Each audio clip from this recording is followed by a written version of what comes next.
mereka dikaruniai anak yang wujud seekor naga. Tak lela, lela, lela, lela, jat menengo ojo nangis, anakku sing bagus rupane, yen nangis ndak ilang baguse. Mereka sedih namun tetap nyanyinya. Anak itu diberi nama baru Binten.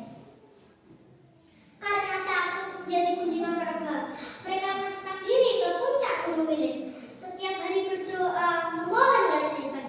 Hingga pada suatu hari para dewa mengabulkan doa mereka. Anak kalian bisa menjadi manusia dengan satu syarat.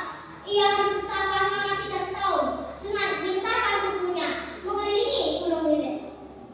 Baru Binten pun memulai retapaknya. Tubuhnya yang panjang mulai bergerak. Seret, seret, seret, melintari gunung. Namun saat hampir selesai, tubuhnya kurang sejengkal lagi. Dengan susah payah ia menjulurkan mejanya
bikin